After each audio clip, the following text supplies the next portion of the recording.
कुटे hospital आणि laparoscopy centre, हाडांच्या फ्रॅक्चरच्या सर्व प्रकारच्या शस्त्रक्रिया, दुर्बिणीद्वारे सांध्याच्या शस्त्रक्रिया, दुर्बिणीद्वारे गुडघ्याच्या दोरीच्या शस्त्रक्रिया, modular operation theatre, ICU, ventilator, pathology lab, x-ray, 24 तास औषधालय, generator backup, deluxe, semi deluxe, special, semi special rooms, cashless mediclaim, सर्व प्रकारच्या शासकीय विमा योजना, रुग्णांची आपुलकीने काळजी घेणारं सुसज्ज, स्वच्छ, प्रसन्न रुग्णालय, Kute hospital and laparoscopy centre, Tajane Mala, Navin Nagar road, Sangamner, जिल्हा अहमदनगर. ज्याला स्वाभिमानानं राजकारणात काम करायचंय त्यानं पहिलं प्रपंचाचं उत्पन्नाचं साधन उभं केलं पाहिजे. आणि परखडपणे पत्रकारिता करायची असेल तर प्रपंचाचं उत्पन्नाचं साधन उभं करा, मगच पत्रकारिता करा, असं परखड वक्तव्य केदारेश्वर कारखान्याचे माजी अध्यक्ष प्रतापराव ढाकणे यांनी केलंय.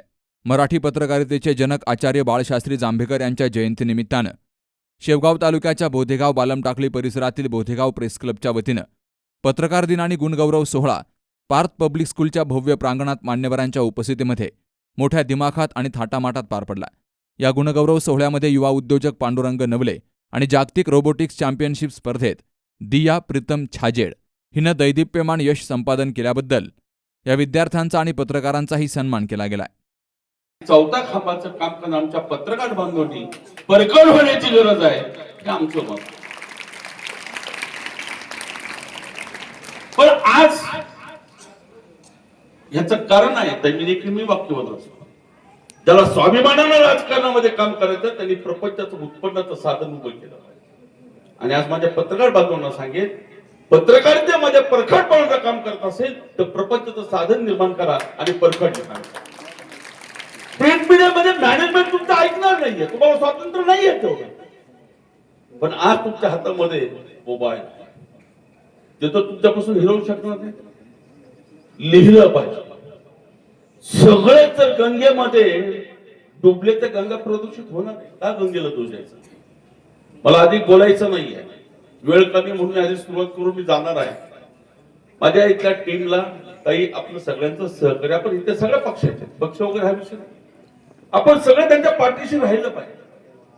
या शेवगाव तालुक्याच्या पूर्व भागामध्ये अजून अनेक प्रश्न आहेत, अनेक सामाजिक प्रश्न आहेत आणि त्या सामाजिक प्रश्नांना कुठेतरी वाचा फोडण्याची भूमिका तुम्ही घेतली पाहिजे. मला आनंद वाटतोय, एका बाजूला हे बोलत असताना प्रशासनामध्ये नवीन पिढी सक्षमपणानं काम करणारी हळूहळू येत चाललेली आहे. जे तुम्ही म्हणाला की पत्रकार दिन, मला असं अपेक्षित होतं की पत्रकार दिनाच्या दिवशी तुमचा सन्मान झाला पाहिजे, पण तुम्ही इतरांचा सन्मान केला आणि ह्यापेक्षा मोठी कोणतीच बाब असू शकत नाही. इतकी स्तुत्य उपक्रम हा होता.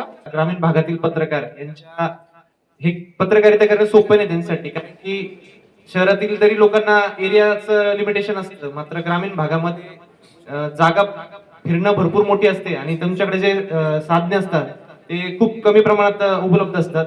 तरी सुद्धा तुम्ही समाजाच्या ज्या काही समस्या मांडण्यासाठी जी काही मेहनत घेतात त्यासाठी तुमच्या कर्तृत्वाला आम्ही सलाम करतो. या कार्यक्रमासाठी महंत बाबागिरी महाराज, तहसीलदार आकाश दहाडदे, गटविकास अधिकारी सोनल शहा, जिल्हा परिषदेच्या माजी सदस्य हर्षदा काकडे, विस्तार अधिकारी सचिन भाकरे, सरपंच राम बामदळे, रामनाथ राजपुरे, भरत देशमुख, सार्वजनिक बांधकाम विभागाचे रामेश्वर राठोड आदींसह पत्रकार, विद्यार्थी, शिक्षक, शिक्षकेतर कर्मचारी मोठ्या संख्येनं हजर होते. Jayprakash Bagde, C News Marathi, Shevgaon. सुनबाई, आजही चहा काल सारखाच बनव. अगं, कोणती नवीन चहापत्ती आणली आहेस का? काय ग, कालच्या चहाचं रहस्य काय आहे? प्रत्येक चांगल्या चहासाठी आवश्यक आहे राजहंस दूध. चहापत्ती तीच, फक्त दूध नवीन. तुम्ही फक्त दूध बदला. राजहंस दूध आणा आणि असा मस्त चहा बनवा.